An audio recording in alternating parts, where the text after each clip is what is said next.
हैं और सज्जाद भाई को आप माहौल दें पूरा स्वागत करिए। बहुत बहुत शुक्रिया सरिता शर्मा साहिबा। मैं उत्तराखंड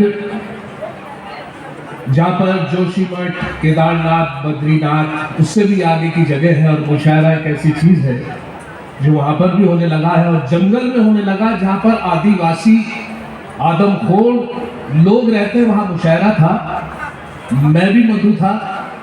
सरिता शर्मा साहिबा जैसी संचालक पिछले मुशायरे में संचालन करके आई थी, तो बड़ी तारीफ कर रहे थे जो उनके सरदार थे आदमखोर के। मैंने पूछा कि पिछले मुशायरे की बहुत तारीफ सुनी, कहने लगे वो निजामत की वजह से, संचालन की वजह से कामयाब हुआ। मैंने कैसी थी कि स्वादिष्ट।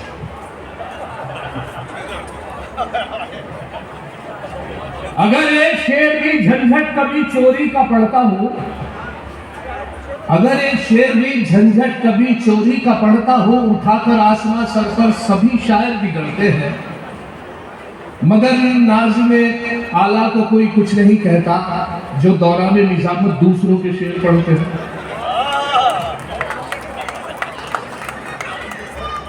उसको प्रमोशन मिलेगा, उसको प्रमोशन मिलेगा जिसके बच्चे 3 हैं, उसको प्रमोशन मिलेगा जिसके बच्चे 3 हैं। जाते जाते मंत्री जी ये भरोसा दे गए। उसको प्रमोशन मिलेगा जिसके बच्चे 3 हैं, जाते जाते मंत्री जी ये भरोसा दे गए। मैंने बेगम से ये पूछा अपने तीनों हैं कहाँ? बोली बेगम जिनके बच्चे थे वो अपने ले गए। बोली बेगम जिनके बच्चे थे वो अपने ले गए। और एक मुशायरे में एक शायर को पहली बार शायद मौका मिला था और इतना वक्त ले लिया उसने कि बढ़ता ही चले जा रहे थे। सब लोग परेशान थे कि किस वक्त ये बाइक छोड़ेंगे। बिल्कुल मुशायरे में बिल्कुल प्रैक्टिकल जो बात हुई उसको मैंने 4 मिसरों में आपकी नजर कर रहा हूँ। बीच में से एक साहब खड़े होकर बोले, एक बहुत अच्छा जुमला, एक कमेंट उनका पास हुआ, मुझे अच्छा लगा, उसे मैंने 4 मिसरों में करा है।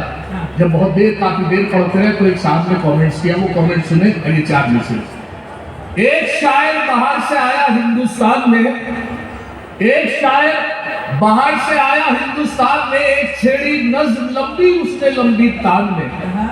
1 घंटे बाद ये पिंडाल से आई सदा, खत्म ना हो जाए वीजा ये भी रखना ध्यान में। खत्म ना हो जाए वीजा ये भी रखना ध्यान में। अबू लहब फरमाए, मैं अभी जब हाजिर हुआ तो हैदराबाद में बहुत खूबसूरत गाड़ी मेरे सामने से गुजरी।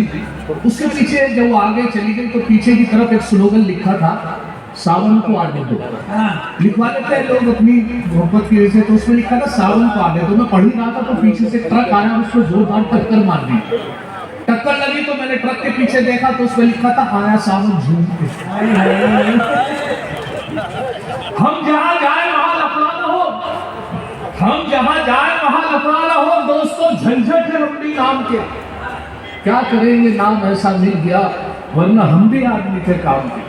बढ़िया है। क्या करें ये नाम ऐसा मिल गया, वरना हम भी आदमी थे काम के। और हिंदुस्तानी कवि सम्मेलन मुशायरा और मेरे 4 मिसरे इस मोहब्बत के हवाले से कि आज हिंदुस्तानी कवि सम्मेलन में बीपी साहब की दावत पर और स्टेज पर मौजूद मंजर भोपाली साहब मेरे करम फरमा मौजूद हैं। और इस हिंदुस्तानी मुशायरे में मैं अपने 4 मिसरे सुनाता हूँ कि देखकर जिसको सिहा रात भी शर्माती है, देखकर जिसको सिहा रात भी शर्माती है, छोकरी है वो जवां साल मेरे माली की। और वो सिहा पाम अंधेरे में जो आ जाए नजर, मैं मुसलमान भी कह उठता हूँ जय काली की।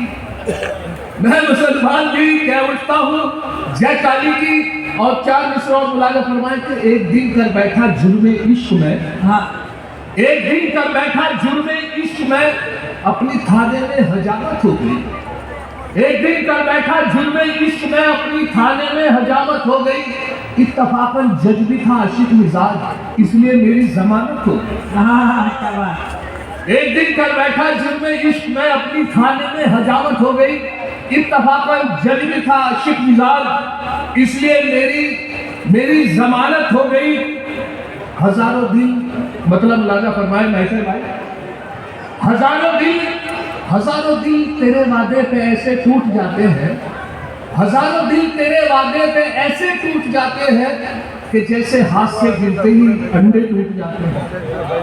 और वो जब भी मुस्कुराकर देखते हैं शौक नजरों से, वो जब भी मुस्कुराकर देखते हैं शौक नजरों से, जवां मर्दों के दिल बूढ़ों के चश्मे टूट जाते हैं। और खड़ा रहता है दीवाना तेरे वादे पे यूं अक्सर, तमन्नाएं जमा रहती है घुटने टूट जाते हैं। खड़ा रहता है दीवाना तेरे वादे पे यूं अक्सर, तमन्नाएं जमा रहती है घुटने टूट जाते हैं। एक बहुत मशहूर शायर मुज़फ़्फ़र रज़वी साहब का एक शेर था बहुत, कि जब भी देखा है तारीख की नजरों ने, लम्हों ने खता की थी सदियों ने सजा पाई। लम्हों ने खता की थी सदियों ने सजा पाई। मैंने इसमें 3 मिसरे लगाए हैं, लाजा फरमाए।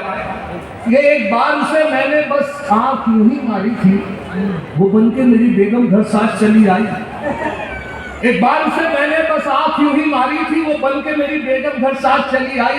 अब हाल मेरा ये है 10 बच्चों का अब्बा हूं, लम्हों ने खता की थी सदियों ने सजा पाई। एक बार उसे मैंने बस आंख यूं ही मारी थी, वो बनके मेरी बेगम घर साथ चली आई। अब हाल मेरा ये है 10 बच्चों का अब्बा हूं, लम्हों ने खता की थी सदियों ने सजा पाई। एक बहुत पुरानी कहावत है, एक मुहावरा है 100 सुनार की, सब जगह रोजमर्रा की जबान में इस्तेमाल होता है। तो 100 सुनार की एक लुहार की जब मेरे सामने आई तो इसमें 3 मिसरे लगे हैं मुलाजा पर, कि औलाद 101 थी जो एक लुहार की, औलाद 101 थी जो एक लुहार की, बीवी से बोले ये मेरी दौलत है प्यार की। औलाद 101 थी जो एक लुहार की, बीवी से बोले ये मेरी दौलत है प्यार की। बीवी का था जवाब अभी रहने दो मियां, इनमें है 100 सुनार की बस एक लुहार की।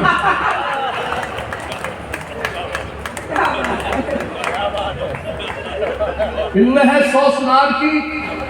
अभी एक साथ बहुत लालची किस्म के आदमी थे, अपने बेटे को रिश्ते के लिए चले जा रहे थे, रिश्ता होना था तो उसको समझाते जा रहे थे कि बेटे मैं रिश्ते के लिए ले जा रहा हूँ। लालची बहुत थे, उन्हें समझा रहे थे कि बेटे अगर वो साइकिल दे ससुराल वाले तो मोटरसाइकिल मांगना, मोटरसाइकिल दे तो कार मांगना, कार दे तो एसी मांगना, एसी दे तो फ्लैट। अच्छा, लड़का जो था बड़ा परेशान था शादी से, तो उसने अपने वालिद से, अपने पापा से, अपने अब्बा से कहा कि अगर वो लड़की दे तो उनकी मां मांग लो।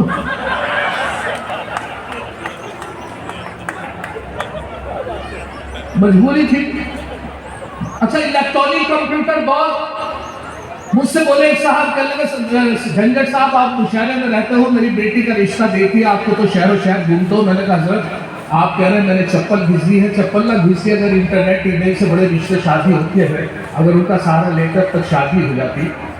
तो यहाँ से 4 मिसरे हुए थे। एक आइडिया कि आशिकों को मस्ती गुफ्तार में नहलाएगा मोबाइल, आशिकों को मस्ती गुफ्तार में नहलाएगा, क्या खबर थी इश्क कितना मॉडर्न हो जाएगा।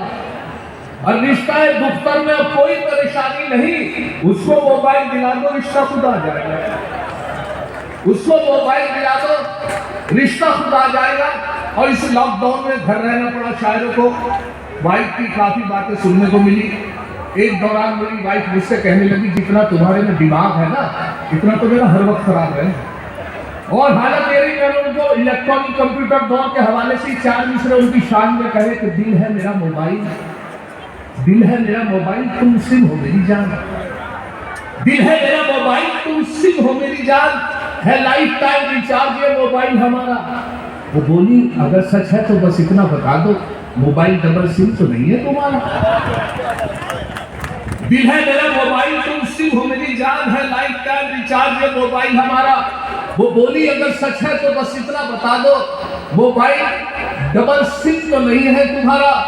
और इस लॉकडाउन में हालत ये भी रही कि अगर मेहमान मेरे घर आ गए, और हालत ये रही कि कुछ भी उनकी खिदमत करने को, मेहमान नवाजी करने को कुछ नहीं था मेरे पास।